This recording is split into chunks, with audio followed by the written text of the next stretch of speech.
جی بسم اللہ الرحمن الرحیم، اللہم صلی وسلم مبارک علی سیدنا محمد۔ بہت شکریہ ڈاکٹر صاحب۔ سب سے پہلے تو میں یہ عرض کروں گا کہ اگر میاں صاحب کو باہر جانے دیا گیا تو دیٹ واز بیکاز ان کی جو میڈیکل رپورٹس آئیں، تھریڈ بیئر ڈسکس ہوا کیبنٹ میں، اور وزیر اعظم پاکستان نے خود سے اکیلے کا فیصلہ نہیں کیا بلکہ باقاعدہ ہر آدمی کی رائے لی، اور پریڈومیننٹ رائے یہ تھی کہ اگر رپورٹس کے مطابق ان کی صحت ٹھیک نہیں ہے تو اللہ ان کو صحت بھی دے، اور ان کو اگر کوئی فیسلٹی وہاں چاہیے اور یہاں نہیں ہے تو جانے دیا جائے، کیونکہ یہی میڈیا ہم پہ 24 گھنٹے چیخ رہا تھا کہ اگر میاں صاحب کو کچھ ہو جاتا ہے تو اس کا رسپانسبل کون ہوگا، اور میڈیکل رپورٹس کی بنیاد پہ پھر عدالت سے بھی ایک ظاہر حکم تو نہیں تھا لیکن اس کی طرف سے ایک آبزرویشن سمجھ لیں کہ ان کی صحت کے بارے میں فکر مندی کا اظہار ضرور کیا گیا، ان کو جانے دیا گیا۔ اب دو باتیں یہاں پہ ڈاکٹر صاحب آتی ہیں۔ نمبر 1، جا کے انہوں نے علاج نہیں کیا، اگر ان کو ان کی صحت ٹھیک ہے should come back like a responsible citizen of Pakistan, being an ex prime minister of 3 times، وہ آئیں اپنا وہ کیس فیس کریں، نمبر 1۔ نمبر 2، اگر وہ بیمار ہیں تو اوتھینٹک رپورٹس بھیجیں کہ وہ کیوں اب تک وہاں پہ ہیں، کیونکہ عدالتیں ان کو بلا رہی ہیں بار بار۔ یہ تو ایک ہو گیا۔ دوسرا یہ ہے، یہ تو چلیں ایک یہ تو بات ہو گئی، دوسرا جو ہے یہ تو بات ہو گئی، لیکن وہ ملٹری چیف سے مل رہے ہیں، ان کے خلاف کیسز ہیں، پھر وہ نکلتے ہیں، پھر وہ سول ملٹری تعلقات پہ حملہ کر دیتے ہیں، پھر ہندوستان کے اخبارات اس کو ویلکم کرتے ہیں۔ آپ کی حکومت کا کیا رد عمل ہے ساری چیز پہ؟ ڈاکٹر صاحب یہ بہت ہی، میں اس پہ آ رہا تھا لیکن آپ نے چلیں آپ کے سوال کا ہی جواب اس میں دے دیتا ہوں، ورنہ میں اسی طرف آ رہا تھا۔ وہ یہ ہے کہ میاں صاحب 3 بار کے وزیر اعظم ہیں، ان سے زیادہ اس بات کی حساسیت کو کون سمجھتا ہے کہ اس وقت ہماری فوج کتنے فرنٹس پہ لڑ رہی ہے۔ تقریباً روز کی بنیاد پہ آپ کو بلوچستان یا وزیرستان یا ٹرائبل ایریاز، ایکس ماٹا ایریاز، وہاں سے یا بارڈر پار یا آزاد کشمیر میں کسی نہ کسی محاذ پہ آپ کسی فوجی کی شہادت کی یا پیراملٹری کی شہادت کی یا پولیس کی شہادت کی خبریں مل رہی ہیں۔ ایسے حالات میں ایک فارمر پرائم منسٹر کا اس طریقے سے ایک نیریٹو بلڈ کرنا اپنی فوج کے خلاف، یہ مجھے سمجھ نہیں آتی، کیونکہ دیکھیں اگر آپ صرف نام ہٹا دیں میاں صاحب کا اور صرف بیان کو دیکھ لیں تو آپ کو ایسا لگے گا کہ یہ بیان جو ہے لندن سے نہیں بلکہ نئی دلی سے آیا ہے۔ دلی کہتے ہیں آپ غداری کے فتوے لگاتے ہیں، ہم کون ہوتے غداری کے فتوے لگانے والے، لیکن آپ کا اور مودی کا بیانیہ ایک سا کیوں ہے؟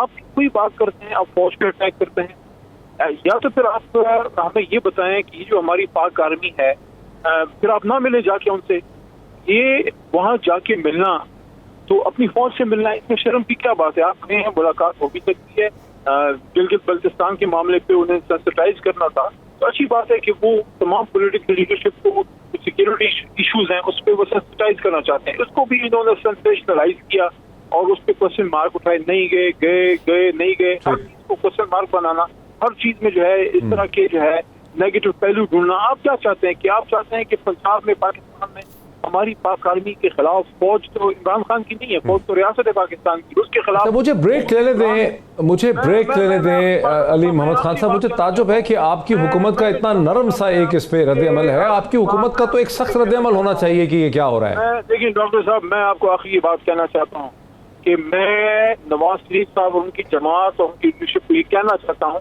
کہ بغض عمران میں اتنا کہ نہ بڑھے کہ آپ اپنی فوج کے لیے جو ہے وہ اس پہ اتنا آپ کاری وار کرنے کی کوشش کریں جو کہ ہندوستان بھی آج تک نہیں کر سکتا۔ مہربانی فرمائیں، آپ کے ملک کی فوج ہے، اور اس طرح سے دیکھیں ہر چیز میں فوج کو بیچ میں لانا، جب آپ کو ایک چیف آف آرمی اسٹاف کی طرف سے فوج کی طرف سے ایک میسج بھی مل گیا کہ بھائی آپ پالیٹکس میں فوج کو نہ گھسیٹیں، دیکھیں یہ میں اس کو بھی بہتر نہیں سمجھتا کہ ٹاک شوز میں ہم اپنی پاک فوج کو اور اپنے ڈیفنس کے اداروں کو ہر روز ڈسکس کریں، ہر شام اس پہ 50 جو ہے ٹاک شوز چل رہے ہوتے ہیں۔ آپ کا بڑا بھرپور موقف آ گیا، مجھے ایک بریک لینے دیجیے، مجھے ایک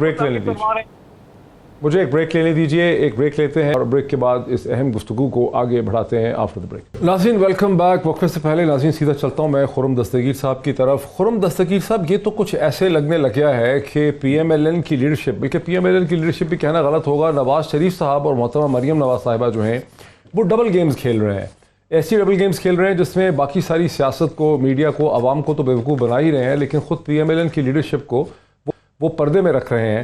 نواز شریف صاحب نے ملاقاتیں کروائیں، کنسیشنز مانگیں اپنے کیسز کے حوالے سے، منی لانڈرنگ کے حوالے سے، عدالتوں کے کیسز کے حوالے سے، وہاں ان کو ریلیف نہیں مل سکی۔ اس کے بعد ملٹی پارٹی کانفرنس میں انہوں نے اس طرح سے تاثر دیا جیسے ایک سول ملٹری اٹیک انہوں نے اس لیے کر دیا کہ وہ اس کے اوپر پردہ ڈالنا چاہتے تھے, اس چیز سے توجہ ہٹانا چاہتے تھے. اور اس کے بعد جو ڈیبیٹ ہوئی گزشتہ 3 دن میں, اس میں مسلسل گلگت بلتستان پہ جہاں 15 اپوزیشن لیڈرز کو بریفنگ دی گئی ہے نیشنل سیکیورٹی کے ایشو سے, اس کو اس طرح سے ٹارگٹ کیا گیا تاکہ یہ چیز پتہ نہ چل سکے کہ محمد زبیر صاحب کی درپردہ میٹنگز ہوئی ہیں. یہ تو کچھ ایسا لگنے لگ گیا ہے کہ آپ کی جو کی لیڈرشپ ہے وہ آپ لوگوں کو بھی پردے میں رکھ رہی ہے اور آپ لوگوں کو لاعلم رکھ رہی ہے, بیوقوف بنا رہی ہے آپ کو. ہم سب کو تو بنا رہی ہے, آپ کو بھی بیوقوف بنا رہی ہے ساتھ. ڈاکٹر صاحب آپ کا ایڈیٹوریل بڑا اچھا تھا, لیکن ہمیں ابھی اس بات کا تعین ہونا ہے کہ زبیر صاحب کیا کوئی رعایت مانگنے گئے تھے یا کوئی بات دوسری کرنے گئے تھے, یا میاں صاحب کی جو تقریر تھی اس کے مندرجات کیوں ملیں گے 2 دفعہ ملٹری چیف سے, 2 دفعہ تو 10 دن میں ملنا بڑا مشکل. کچھ انڈیکیشن دینے گئے تھے کہ جی یہ معاملہ یہاں تک پہنچا ہے اور پاکستان میں اب اس طرح کے جو ایشوز ہیں اس کا کوئی مستقل حل تلاش کرنا پڑے. تو جب تک زبیر صاحب خود آ کر یہ بیان نہ دے دیں یا آرمی چیف کی طرف سے یہ مندرجات کے بارے میں DGISPR کوئی بات نہ کریں, یہ کہہ دینا کہ جی وہ رعایتیں مانگنے گئے تھے. جو تقریر میاں نواز شریف نے APC میں کی ہے اس میں آپ کو کہاں رعایت نظر آئی ہے, یا کہاں آپ کو نظر آیا ہے کہ انہوں نے کسی بھی قسم کی کوئی رعایت طلب کی ہو؟ اگر رعایت طلب کرنی ہوتی تو وہ جیل کیوں جاتے 2 دفعہ, اور 200 دفعہ وہ نیب کورٹ کے سامنے پیش ہوئے ہیں. بڑا موقع تھا, میں یہی تو کہہ رہا ہوں, ملک میں موجود تھے کہ جی رعایت مانگ لیتے, انہوں نے رعایت نہیں مانگی. کنکلوڈ کر رہا ہوں کہ وہ در حقیقت ملاقاتیں دیکھیں نا, یہ تو ملاقاتوں کے بارے میں اپنے لیے نہیں ملے بلکہ نواز شریف صاحب کے لیے ملے. جی یہ تو زبیر صاحب بہتر بتا سکتے ہیں, ہم سب قیاس آرائیاں کر رہے ہیں. نواز شریف صاحب کے لیے کی جی, ہم سب قیاس آرائیاں کر رہے ہیں, لیکن ایشو یہی ہے کہ اگر یہ جو جس کو میں ڈی فیکٹو یا ہائبرڈ نظام کہہ رہا ہوں, آپ کے شو پہ بھی کہہ چکا ہوں, یہ سب اس کے تضادات ہیں, یہ اس کی کانٹرڈکشنز ہیں کہ جہاں ایک جو سویلین حکومت ہے وہ اپنی پالیسی سازی کی جو ذمہ داری ہے اس میں مفلوج ہے اور مفرور ہے. تو ہندوستان ہو, فاٹف ہو یا گلگت بلتستان ہو, وہ یہ ذمہ داری آرمی چیف کے سر پر تھوپ دیتے ہیں کہ جی آپ ہی بات کریں اپوزیشن سے, ہمیں بات کرنے کی ضرورت نہیں ہے. اور یہ جو کانٹرڈکشن ہے, یہ تضادات ہیں, یہ بڑھتے جا رہے ہیں. اور اسی لیے پاکستان کی جو معاشی پالیسی ہے, پاکستان کی خارجہ پالیسی میں اس ڈی فیکٹو ڈے جورے جو کانٹرڈکشن ہے, اس کا بہت ہی منفی اثر ہوا ہے.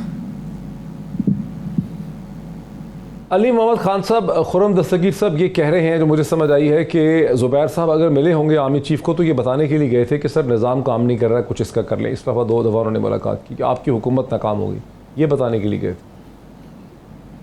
دیکھیں یہ ڈاکٹر صاحب آپ بھی ماشاءاللہ ڈاکٹر ہیں اور ہم بھی کچھ چھوٹے موٹے ڈاکٹر ہیں, اور انجینئر صاحب تو ویسے انجینئر ہیں, یہ پورے ڈاکٹر ہیں. تو یہ بات ہم میں سے, تو میرے خیال میں یہ خود بھی اس کو نہیں مانتے, اب بات کر کے یہ کرا رہے ہوں گے جو کی ہے. زبیر صاحب مطلب ہے کہ کسی پان والے کے پاس پان کھانے تو نہیں گئے تھے نا, وہ خود ایکس گورنر ہیں, وہ وزیر اعظم ایکس وزیر اعظم صاحب کے ترجمان اور کے بہت قریبی لوگوں میں سے شمار کیے جاتے ہیں, اور وہ جا کے پاکستان کے سپہ سالار سے ملتے ہیں. سپہ سالار سے ملنا اس میں کوئی یار نہیں ہے, آپ جا کے ملیں, لیکن پھر اس کو چھپاتے کیوں ہیں, اور پھر جو ہے آپ اس کو اس پہ کیوں ڈالتے ہیں کہ جو ہے یہ اس کے لیے ملے اس کے لیے ملے. میں سمجھتا ہوں دیکھیں اس طرح سے میاں صاحب نہ کریں, اس طرح سے اپنی ہی فوج کو کنٹروورشل نہ کریں, اس کو ڈیبیٹ کا حصہ نہ بنائیں. ڈیبیٹ عوام کے مسائل پہ کریں, عوام کے مسائل پہ گفتگو ہونی چاہیے, ٹاک شوز عوام کے مسائل پہ ہوں, کشمیر کے مسئلے پہ ہوں, پاکستان کے جو ایشوز ہیں, کووڈ کے ایشوز اللہ تعالیٰ کی طرف سے بہتر ہوئے, اکانومی بہتر ہونے جا رہی ہے, ان ایشوز پہ ہمیں کوشچن کریں.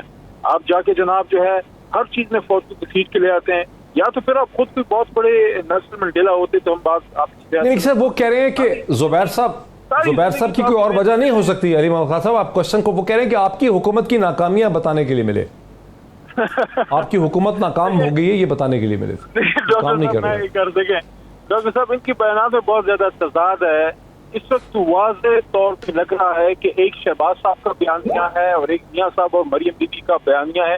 اب یہاں پہ ایک بات ہوئی کہ فیصلے جو ہے میرے خیال میں آپ نے مریم بی بی کا سنا ہے, کیونکہ میں فون تو میں دیکھ نہیں پایا, شاید آواز سے میں اندازہ لگا رہا ہوں کہ مریم نواز شریف صاحبہ کا آپ نے سنا ہے کہ انہوں نے کہا کہ فیصلے GHQ میں نہیں ہونے چاہیے پارلیمنٹ میں. تو بھائی کون سے فیصلے GHQ میں ہوئے ہیں؟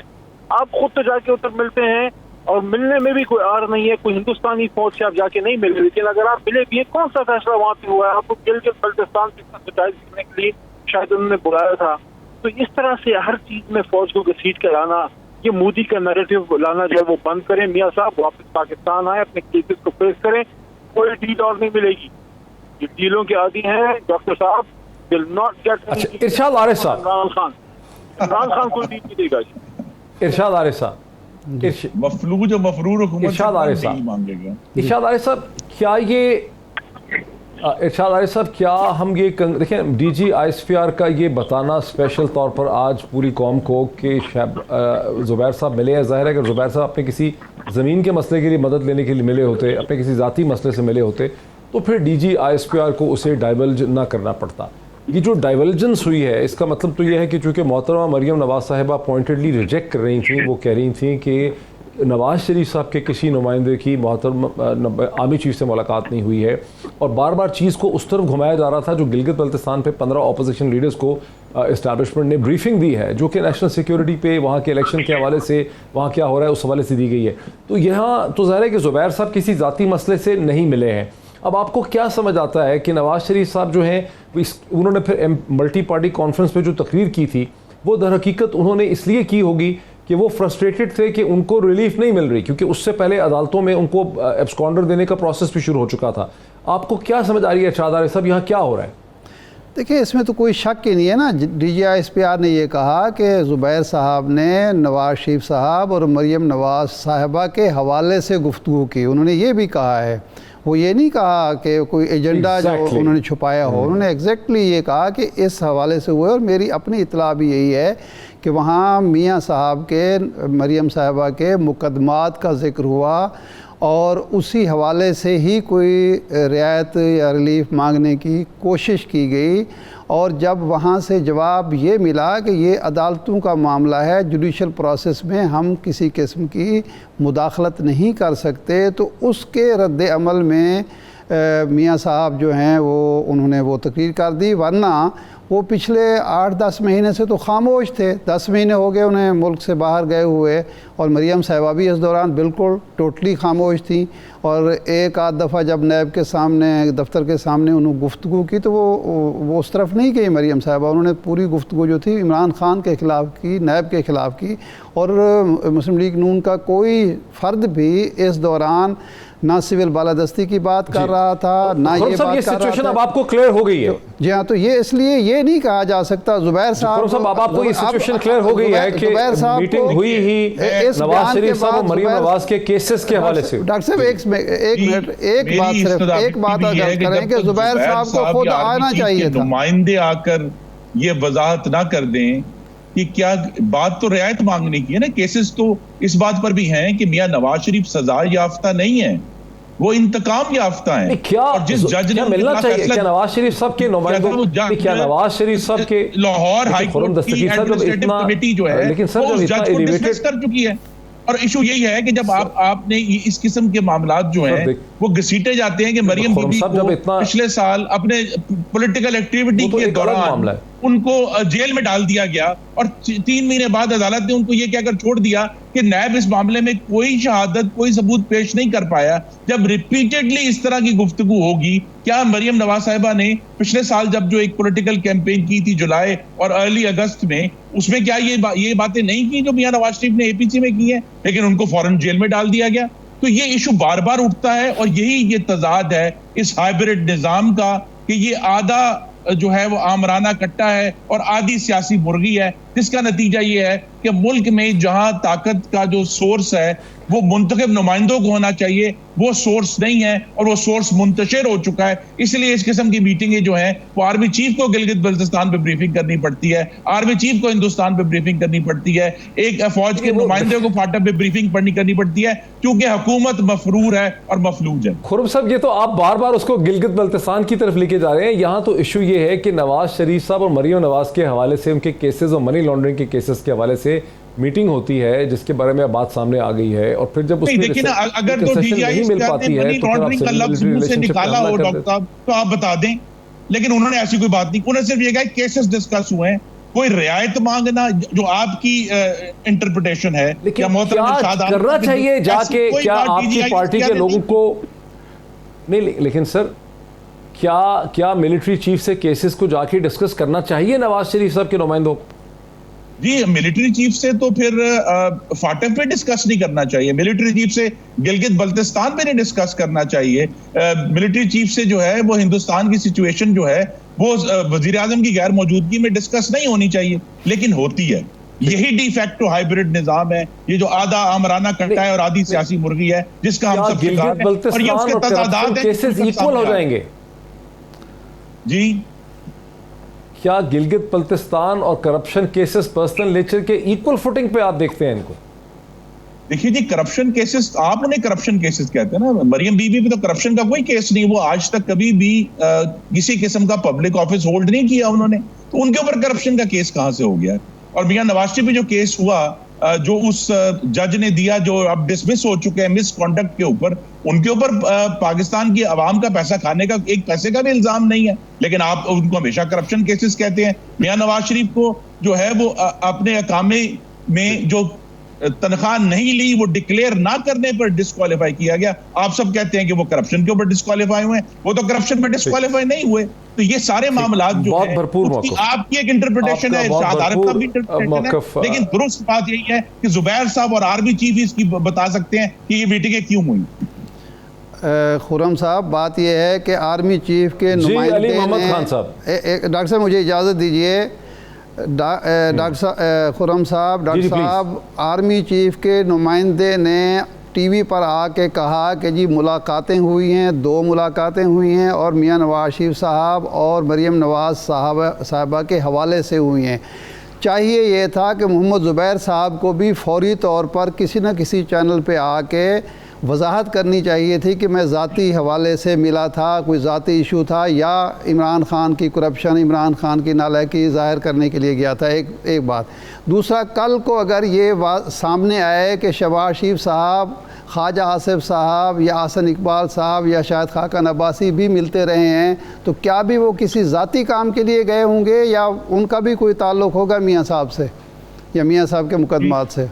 جس طرح میں نے کہا نا, جب ڈی جی آئیس پر کہتے ہیں کہ میاں نواز شریف اور مریم نواز کے حوالے سے ملے ہیں, تو پھر کنسیشن اور رعایت کہاں سے آ گئی؟ یہ تو ڈاکٹر صاحب نے خود ہی ڈال دیا بیچ میں. دوسرا یہ ہے کہ یہ میٹنگیں میرے پرسنل نالج میں میرے پرسنل نالج میں کیوں ملیں گے, لیکن اگر ایسی کیوں ملیں گے جی, اس لیے میں آپ سے پھر کہوں گا کہ اس لیے ملیں گے. ہم تو یہی کہہ رہے ہیں کہ آپ کو لا علم رکھا جا رہا ہے, ہم تو یہی کہہ رہے ہیں کہ آپ سے چیزیں چھپائی جا رہی ہیں. یہ تو کیسی سیاست ہو رہی ہے آپ کی پارٹی میں؟ آپ امپورٹنٹ لیڈر ہیں, ایکس منسٹر ہیں, آپ کو پتہ ہی نہیں, آپ کو بتایا نہیں جا رہا کہ کیا ہو رہا ہے. فاٹف لیجسلیشن ہونی تھی تو حکومت کے کسی نمائندے نے اپوزیشن سے رابطہ نہیں کیا, ہائیبرڈ نظام نے رابطہ کیا اور سب کو اکٹھا کر کے کہا کہ یہ قوانین پاس کرنے ہیں. انہوں نے ہی نیب کا جو قانون ہے وہ اس کو ٹیبل پہ رکھا, ہماری ڈیمانڈ نہیں تھی, ہم نے نہیں کہا کہ ہمیں فاٹف پہ بلایا جائے, وہ بلاتے ہیں. اب اگر مختلف ایشوز کے اوپر وقتاً فوقتاً جو مستقل گورننس میں اور لیجسلیشن کے اور دوسرے پالیسی ایشوز کریٹ ہو رہے ہیں, ملاقاتیں ہوتی ہیں, تو یہ صرف اس ڈی فیکٹو نظام کے تضادات ہیں جو اگر کھل کر اور بھی سامنے آئیں گے تو میرے خیال میں پاکستان کے لیے بہتر ہوگا. یہی کوشچن شاید عارف صاحب آپ سے ہی اس کوشچن کو کنکلوڈ کر لیتے ہیں. آرگومنٹ ان کا یہ ہے کہ ایک ہائیبرڈ سسٹم ہے, ایک ایسا ہائیبرڈ نظام ہے جس میں فیصلے جو ہے وہ ملٹری اسٹیبلشمنٹ شامل ہے فیصلے کرنے میں, اس لیے عدالت کے کیسز اور منی لانڈرنگ کے کیسز بھی وہاں جا کے اگر ڈسکس کیے جائیں تو کوئی خرابی نہیں ہے, کوئی حل ہے ہی نہیں اس کے علاوہ. دیکھیں یہ آرگومنٹ ان کی درست ہے اور میں اس سے اتفاق کرتا ہوں کہ سیاستدانوں کو سیاسی معاملات یا اپنے جو معاملات ہیں پارلیمنٹ کے اندر طے کرنے چاہیے یا نیگوسیشنز پارلیمنٹ سے باہر بھی ہوں آپس میں طے کرنے چاہیے, اس طرف نہیں جانا چاہیے. لیکن ایک ایسی جماعت جس کے قائد محترم کا یہ نقطہ نظر ہے کہ سارے فسادات کی جڑ جو ہے وہ ملٹری اسٹیبلشمنٹ ہے, یہاں 73 سال انہوں نے لفظ استعمال کیا 73 سال سے, یعنی لیاقت علی خان کو بھی فوج نے وزیر اعظم بنایا تھا اور جو ان کے بعد جو لوگ آتے رہے وہ سارے کے سارے فوج کے لائے ہوئے تھے.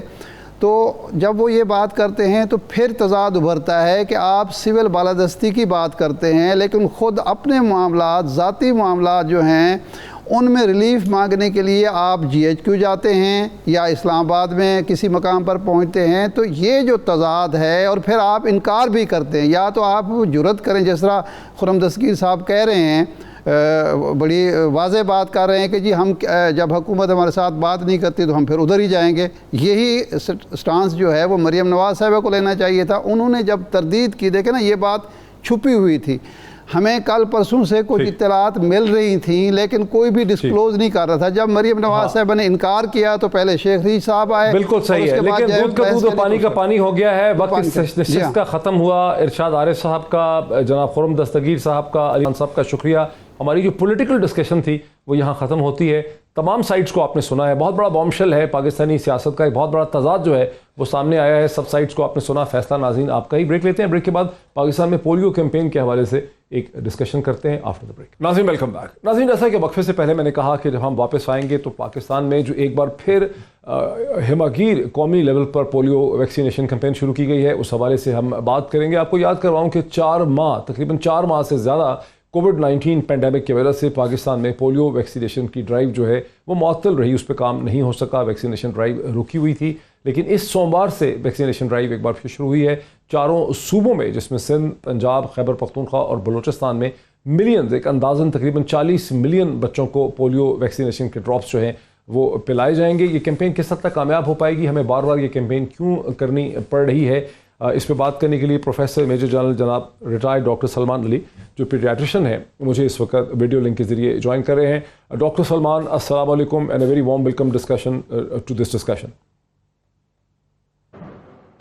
السلام علیکم. Thank you very much for inviting me. بہت نوازش تھی آپ کی. جی فرمائیے. ڈاکٹر صاحب پہلے یہ تو تھوڑا سا کلیریفائی کر دیجئے کہ کیا وجہ ہے کہ ہم گزشتہ کئی برس سے یہ پولیو ویکسینیشن کیمپینز کر رہے ہیں، کم از کم 20 برس سے ہم یہ پولیو ویکسینیشن کیمپینز کر رہے ہیں، لیکن پاکستان اور افغانستان 2 واحد ملک ہیں جہاں ہم پولیو پہ قابو نہیں پا رہے. اس کی بنیادی وجہ کیا ہے؟ بالکل آپ کا سوال بڑا مناسب سوال ہے، کیونکہ اتنے عرصے سے پوری دنیا میں کیمپین چل رہی تھی اور ہم کافی دفعہ، کئی سال پہلے کافی دفعہ ہم تقریباً اس کو ختم کرنے کے قریب پہنچے، لیکن کافی سارے مسائل کی وجہ سے، جس میں پاکستان اور افغانستان میں آمد و رفت کے سوال ہیں، دہشت گردی ہے، اور اس کے علاوہ جو مختلف عناصر کی وجہ سے اس کیمپین کے خلاف جو لوگوں کو گمراہ کیا گیا، اس وجہ سے بھی کافی سارے ہمارے سادہ لوگ ان کے باتوں میں آ گئے اور اپنے بچوں کو انہوں نے ویکسینیٹ نہیں کرایا. اس کی وجہ سے کیمپین کے باوجود ڈاکٹر صاحب یہ ایشو جو آپ بتا رہے ہیں کہ لوگوں کی ریزسٹنس تھی، یہ تو چند برس پرانا معاملہ ہے. اب گزشتہ چند برس سے ریزسٹنس تو اتنی نہیں ہے. کہیں ایسا تو نہیں ہے کہ ہماری ریچ نہیں ہے، ہم پہنچ نہیں پا رہے ہیں، ہماری حکمت عملی اور اسٹریٹجی ٹھیک نہیں ہے؟ میرے خیال میں اس میں جو کافی ساری باتیں ہیں، ایک تو یہ نا کہ ہماری پاپولیشن کی موومنٹ، وائرس کی موومنٹ، اور پھر ہماری جو ویکسینیشن کیمپین، اس چیز کو سارا سمجھنا پڑے گا اس کو کہنے کے لیے. کیونکہ جو ہماری اسٹریٹجی ہے اس میں یہ کہ صرف گورنمنٹس کی ٹیمز جاتی ہیں لوگوں کے گھروں تک اور وہاں ویکسینیٹ کرتی ہیں.